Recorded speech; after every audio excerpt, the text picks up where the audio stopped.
Every moviegoer has heard of box office flops that cost studios millions of dollars. For this list, we're looking at films that performed so badly that they were pulled from the theaters. Before the countdown begins, please remember to subscribe to this channel for your favorite lists and countdowns. Number 10. The Swarm. The Swarm was one of many man vs. nature horror films that appeared after Jaws' breakthrough. In place of sharks, millions of killer bees pose a threat in The Swarm. A story of courage and sacrifice. Surprisingly, the cast features actors who are better recognized for other roles, such as Richard Widmark, Michael Caine, Richard Chamberlain, Olivia de Havilland, Jose Ferrer, and Henry Fonda. They were paid well enough to be willing to work with millions of real bees. However, audiences avoided the film in droves. Critics were perplexed by the presence of so many A-listers in what was deemed a subpar production. Budget specifics are sketchy, with estimates ranging from $11 million to $21 million.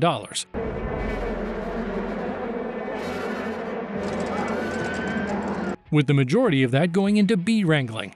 But the film performed so badly that it was yanked from U.S. theaters after only 2 weeks. Director and producer Irwin Allen admitted it was the worst film he'd ever worked on, leaving in its wake a path of destruction. Number 9. Silent Night, Deadly Night.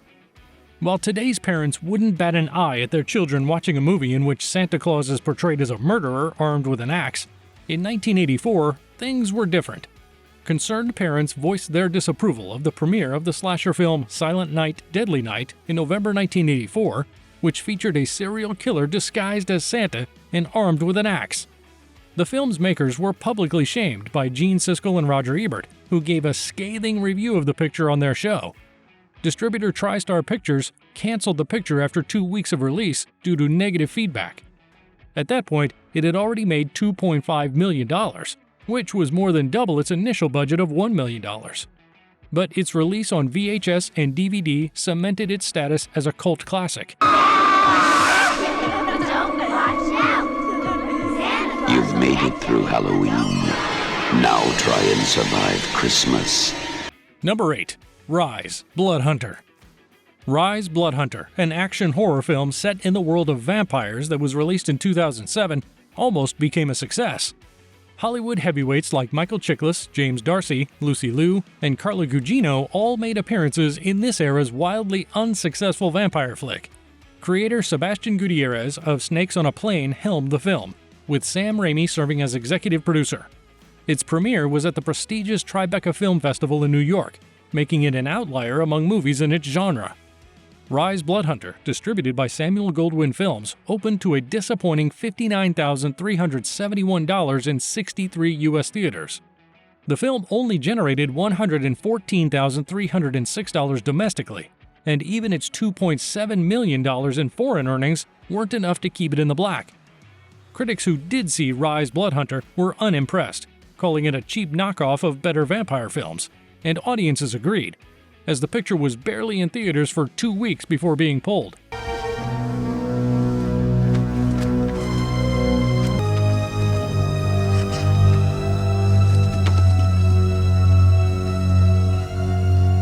Number 7.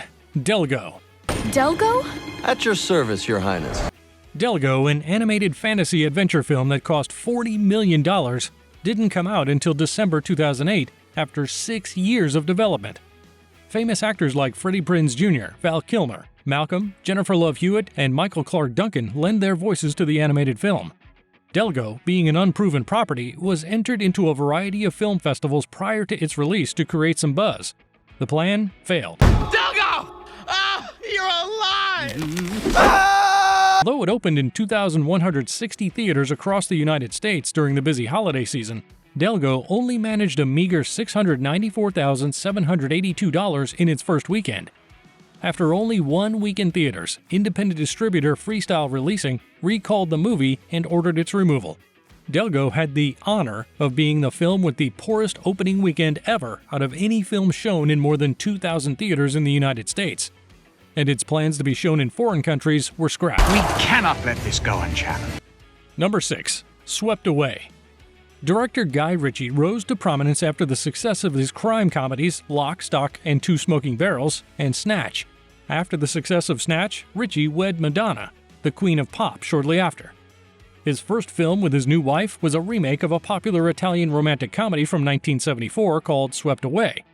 Critics saw Swept Away as an unintentionally funny parody of a 1974 original, and audiences wrote it off as a Madonna vanity project. If you love me, you can love me anywhere. I want to know. The negative buzz surrounding the film before its release scared off Screen Gems, who only released Swept Away in 196 theaters in the United States. The film had a decent opening for a limited release, taking in $354,052. But after 2 weeks, Screen Gems began removing it from shelves due to poor reviews and word of mouth. It lasted one more weekend in 59 theaters, earning $598,645 in the United States. Grosses of over $1 million were helped along by revenue from overseas markets, but this was still well below the $10 million budget invested in the movie. The British theatrical release that Ritchie had planned was scrapped, and he went right back to directing crime films. Where is God when you need him? Number 5. Incheon. Due to its strange origins, 1981's Korean War epic Incheon is one of the most famous box office flops. Sun Myung-moon, the controversial Unification Church founder, sponsored Incheon's $46 million budget to honor Douglas MacArthur. Laurence Olivier played General MacArthur, who was paid $50,000 per day. Moon even hired a psychic to communicate with MacArthur's spirit for the movie's approval, a fact actually touted in a press release.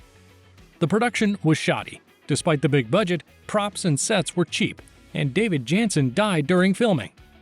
Though shot in 1979, post-production troubles delayed its release until September 1982.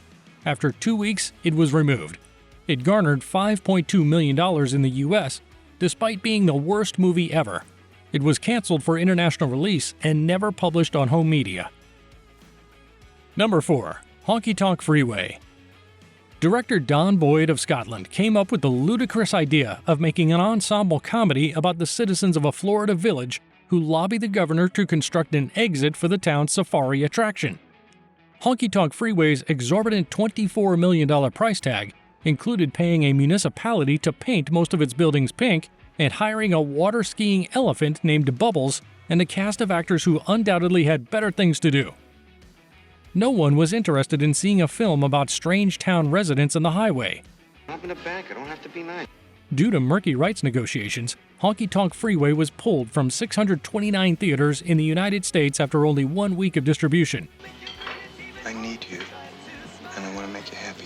The film made a total of $2 million. Honky Tonk Freeway. Get off on it. Number 3. Diana. Diana, released in 2013, was doomed from the start. The critics praised Naomi Watts' efforts as the film's princess, but the film ultimately became one of the most mocked of the year. This was because virtually every media outlet was primed and ready to point out how poorly the film handled its subject matter, and because the film was poorly produced. As a result, the film was never played in more than 100 theaters at a time. However, the distributor maintained it in circulation for as long as possible to recuperate costs, with only 26 theaters showing the film during its third and final week before pulling it entirely. Number 2. Pimp. Without a shadow of a doubt, Pimp is one of the worst films ever produced. All of Robert Cavanaugh's passion project, which he wrote, directed, and produced with Danny Dyer as the star, went horribly wrong. The writing is a flaming mess, the performances are wooden, and the filmmaking is so sloppy that it's almost disorienting to watch. Predictably, critics went crazy upon its premiere, and the film was taken from circulation after just one public showing. Despite earning a staggering £205 at the box office, with an estimated average ticket price of £9, just about 20 people could view this film in its entirety. Number 1. Black Hat. When it was released in January 2015, the 2015 hacking thriller Black Hat appeared to have everything going for it. The insider director Michael Mann stars Marvel movie star Chris Hemsworth in this movie, and debuted just days after the massive Sony Pictures hacking crisis. However, Black Hat debuted against the box office behemoth that was American Sniper, and the movie received mixed reviews. Despite playing in over 2,500 US theaters, the $70 million film grossed only $3.9 million in its debut weekend. You still gonna like me if I'm fixing garage door openers? After earning only $1.7 million in its second weekend, Universal Studios opted to withdraw the film from nearly 2,200 theaters. It only stayed in theaters for one more week before closing, grossing only $7.9 million in the United States. I'm sorry for what happened to you. Which one of these films was the most deserving of its removal from theaters? Are there any others you think we missed out on? Leave a comment and let us know what you think.